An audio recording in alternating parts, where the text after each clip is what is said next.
시청자 여러분, 저희들은 지금 경주의 남산 서로 계류에 있는 이 포석정지에 와서 우리 선생님을 모시고 좀 설명을 들어보겠습니다. 선생님, 이 포석지에 대해서 제가 질문을 좀 드리겠습니다. 경주의 남산 포석 계류의 연안 소림 속에 위치한다고 하죠. 예, 포형으로 좁은 속구를 두르고 한쪽에서 계류를 끌어들여 또 다른 쪽으로 흘러나가게끔 돼 있다고 했고, 원래는 남산 계곡으로 들어오는 그 입구에 거북이 모양의 큰 돌이 있었는데 그곳에서 물이 나오도록 만들어져 있다고 하나 지금은 남아있지 않다고 하네요. 그 포석정에 대한 애완사가 있다고 하죠. 예, 그 포석정에 대한 역사적인 배경을 말씀해 주시면 고맙겠습니다. 네, 포석정터이라면은 신라의 비운의 장소, 신라가 망하게 되는 계기가 바로 이 장소다라고 알려져 있습니다. 네. 신라 56대 왕이 경순왕이 마지막 임금이죠. 그 앞인 그 경양 때에 견훤의 군사들이 이렇게 쳐들어왔는데 기록에 하면 경양은 견훤이 쳐들었는지도 모르고 이 자리에서 술 먹고 놀다가 견훤에 붙잡혀가지고 스스로의 목숨을 끊게 됐고 그게 신라가 망하는 계기가 됐더라. 이렇게 알려져 있죠. 근데 최근 들어서는 그 기록들이 잘못됐고 일본인들에 의해서 또 왜곡됐다라고 얘기를 하고 있습니다. 자, 그 이후로는 경양은 견훤이 쳐들어온 걸 알았습니다. 알았다는 거는 이제 맞서 싸워야 되는 거죠. 근데 신라가 너무나 힘이 약해진 거죠. 그러니까 이 경양은 직접적으로 싸울 수 없으니까 고려태조 왕건한테 신라를 도와주십시오라고 원군을 청하게 됩니다. 그러니까 왕건이 그 신라를 도와주기 위해서 직접 군사들을 이끌고 내려오고 있는 도중이었습니다. 네네. 경양이 견훤이 쳐들어온 걸 몰랐다라면은 왕건이 신라를 도와주기 위해서 올 수가 없는 거죠. 그러니까 경양이 견훤이 쳐들어온 걸 몰랐다는 것은 말도 안 되는 겁니다.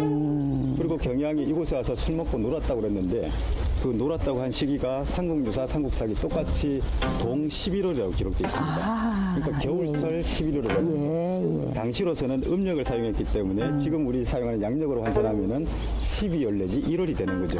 그렇군요. 네, 12월 내지 1일 그 추운 겨울날에 이 바깥에서 술 먹고 논다는 것은 상식으로 맞지도 않는 거죠. 네네. 그리고 여기다가 물을 흘려놓고 술잔 띄워놓고 논다고 그랬는데 그 겨울에는 물이 얼어버리기 때문에 그렇죠. 놀이를 즐길 수 있는 시기도 못 되는 겁니다. 그러니까 경양이 견훤이 쳐들어온 걸 모르고 이 자리에 술 먹고 놀았던 거는 말도 안 되는 거죠. 그러면 과연 경양은 견훤이 쳐들어왔던 소리를 듣고 왜 이곳으로 달려왔을까? 또 다른 기록에 보면은 이곳에는 포석사라는 사당이 있었다고 전하고 있습니다. 사당이라는 것은 신에게 제사 지내는 공간이죠. 그러니까 이 경양은 견훤이 쳐들어간 걸 알고 왕건한테 원군을 청했는데 왕건의 군사들이 늦게 오는 거죠. 그러니까 이 경양은 1000년 동안이나 이 신라를 지켜줬던 여기 남산신에게 제발 신라를 구해주십시오라고 제사를 지내러 여기 있던 포석사에 왔다가 붙잡혀서 스스로의 목숨을 끊게 됐다라고 보는 견해가 더 많은 거죠.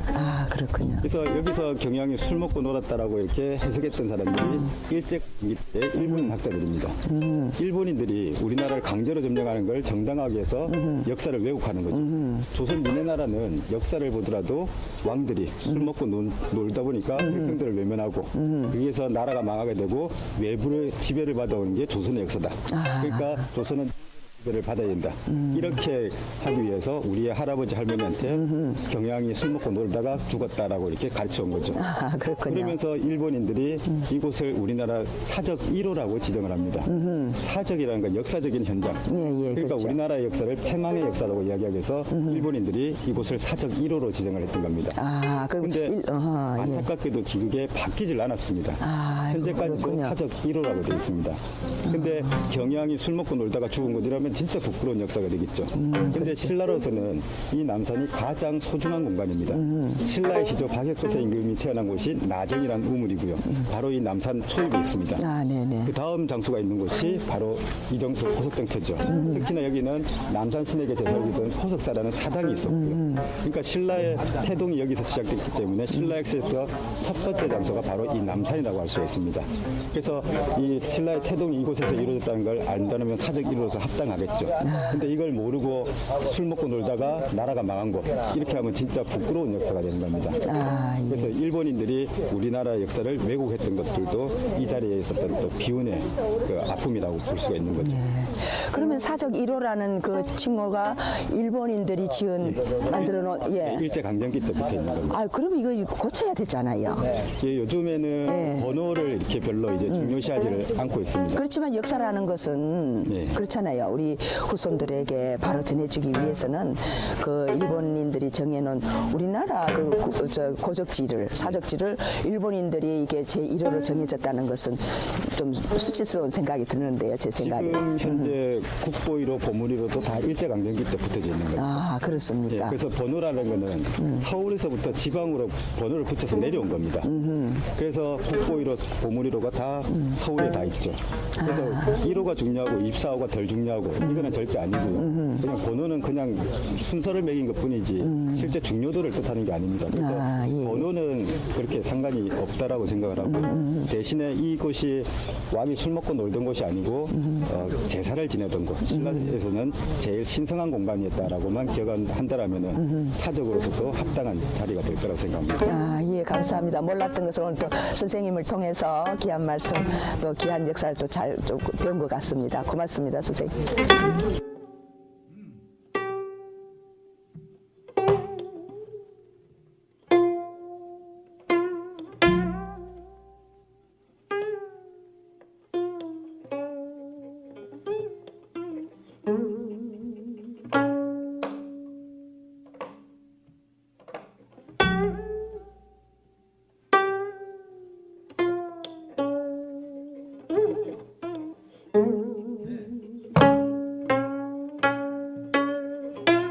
국립경주박물관에 대해서 설명해 주시면 고맙겠습니다, 선생님. 예, 국립경주박물관은 경주시 서부동 옛 자리에 서부동에 있었습니다만 네. 1975년도에 이곳으로 옮겨와서 성덕 대왕 신정을 위해서 많은 유물을 국립경주박물관에서 보관을 하고 있습니다. 아, 네, 그렇군요. 아, 시청자 여러분 안녕하십니까? 오늘은 그 이름도 유명한 에밀레종인데 와서 저희들이 우리 선생님에게 그 역사에 대해서 몇 말씀 여쭤보고자 합니다. 에밀레종은 신라시대에 만들어진 현존하는 한국의 최대 종이라고 부르기도 하죠. 설화에 따라 에밀레종이라 부르거나 또 봉독사에 걸려있던 종이라 해서 봉독사종이라고 부르기도 한다는데요. 그 에밀레종에 대한 역사적인 배경과 전설 등에 대해서 말씀해 주시면 고맙겠습니다. 네. 성덕대왕 신종은 신라 제35대 경덕왕 때 만들기 시작해서 신라 36대 효공왕 때 만들어졌는데 아하, 예. 성덕대왕을 기리기 위해서 만들어졌다고 합니다. 아, 네, 이 네. 성덕대왕 신종은 세 가지로 이제 전해오는 전설이 있습니다. 네네. 봉독사 종이라고도 하고 또 에밀레 종이라고도 하고 성덕대왕 신종이라고도 합니다. 아, 그렇군요. 성덕대왕 신종은 기리기 위해서 여러 가지 국민들 그 당시 국민들한테 헌사 여러 가지 선물을 받았어야 했는데 그때는 어떤 사람이 그 애기를 바쳐서 공양을 바쳐서 만들어졌다는 그런 전설도 전해져 오고 있습니다. 아, 그렇군요. 예, 뭐 자세한 말씀 고맙습니다, 선생님. 얘들아 너네 왜 좋아하냐고 그러니까 왜 저거 아니 이거 지금 국보 찾고 있잖아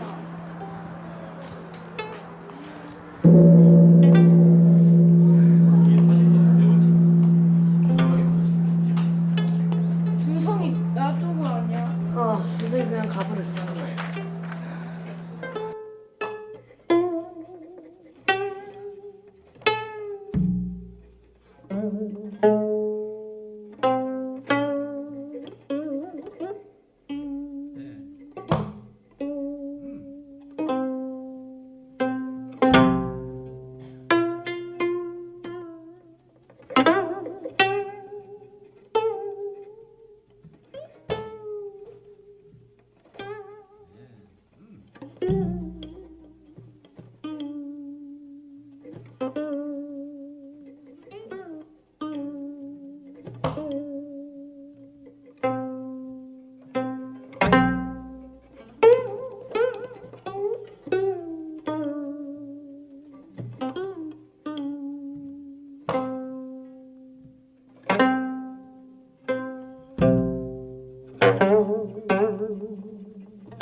황룡사지는 경상북도 경주시에 있었던 사찰로서 경주에서 제일 큰 사찰로 알려져 있으나 현재는 터만 남아 있다고 하는데요.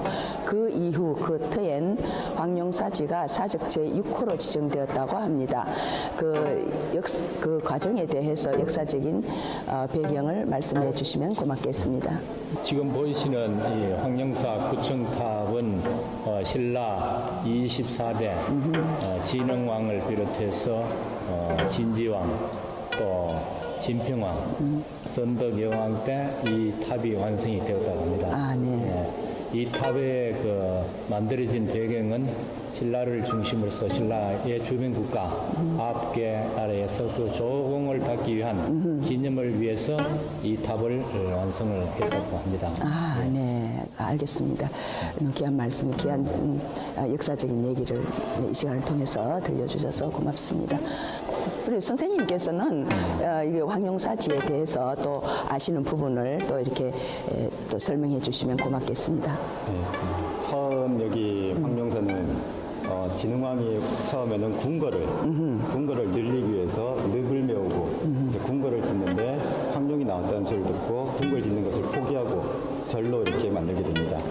그때 이제 황룡이 나왔다고 해서 절의 이름을 황룡사라고 이렇게 지었고요. 아, 네네. 이 황룡이라는 건 단순히 노란 용이 나왔다는 게 아니고 이 동서남북 네 방향에다가 가운데 중앙을 합치면 5방향입니다. 그 중에서 가운데를 나타내는 색깔이 황금색입니다. 그러니까 이 진흥왕이 여기에 황룡사를 지었다는 것은 이 신라가 우주의 중심이 되겠다는 원장 꿈을 담아다가 이 절을 만들게 된 거죠. 아, 그렇군요. 그런 깊은 뜻이 있군요. 네, 그렇게 해서 진흥왕, 진지왕, 진평왕, 선덕여왕에 걸쳐서 93년에 걸쳐서 이 절이 만들게 됩니다. 그래서 93년 동안에 이제 선덕여왕 시절에 백제 장인 아비지를 불러다가 이 구충목탑을 세우게 되는 거죠. 그래서 이 선덕여왕께서는 신라 주변의 9개 나라를 물리치고 조공을 받겠다는 큰 뜻을 또 진흥왕의 그 원장 꿈을 이어서 이 탑을 완성하게 된 거죠. 근데 안타깝게도 고려 시대에 몽골군의 침입에 의해서 다 불타버리고 현재 이렇게 터만 남아있는 상태입니다. 아, 그렇군요. 그래서 현재 경주시에서 가장 시급히 이렇게 하고 싶어 하는 사업들이 바로 이 황룡사 구층목탑을 복원하는 겁니다. 그래서 지금 현재 여기 황룡사 역사문화관에서 어떻게 복원할 것인지 이런 거에 대해서 그 모형탑을 만들고 여러 기관에서 나온 만들을 이렇게 모형을 만들어서 전시를 하고 있는 거죠. 아, 네. 네, 감사합니다. 귀한 말씀.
시청자 여러분, 그 이름도 유명한 불국사에 저희들이 와서 여러분들에게 소개해드리고자 합니다. 우리 선생님을 모시고 불국사에 대해서 질문을 드려보겠습니다.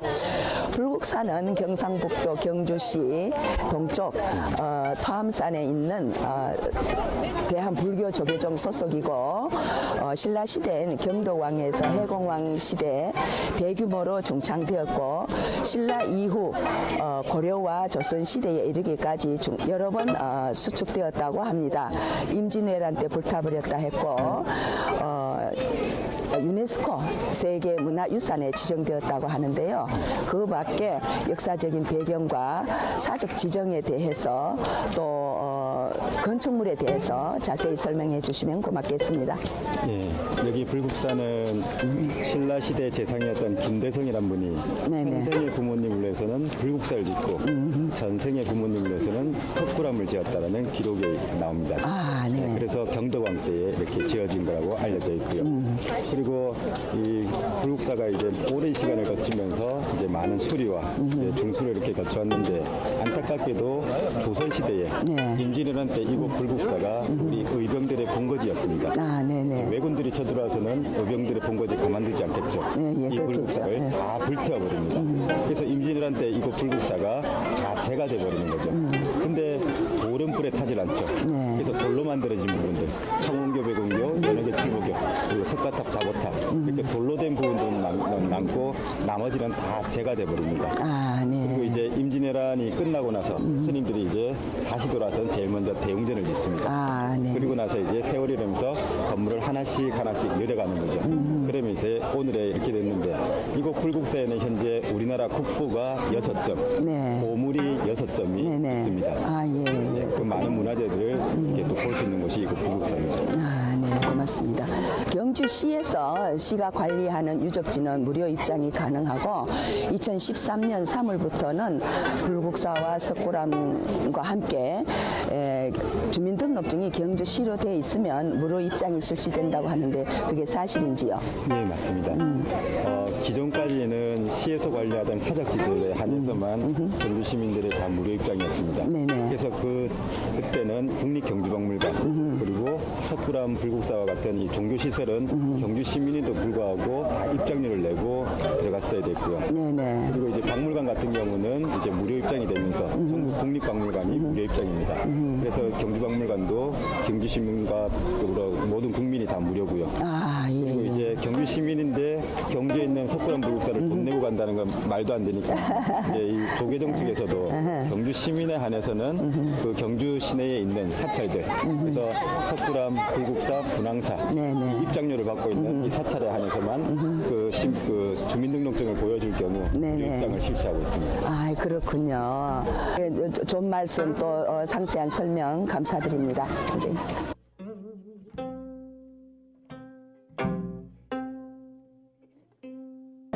선생님, 계속해서 불국사의 다보탑과 석가탑에 대해서 계속해서 설명해 주시면 고맙겠습니다. 예, 우리 흔히들 앞에 있는 탑을 석가탑, 저 뒤쪽에 있는 탑을 다보탑이라고 부르고 있죠. 네네. 근데 이 이름은 원래 이름이 아니고요. 아하. 원래 이름은 각각이 9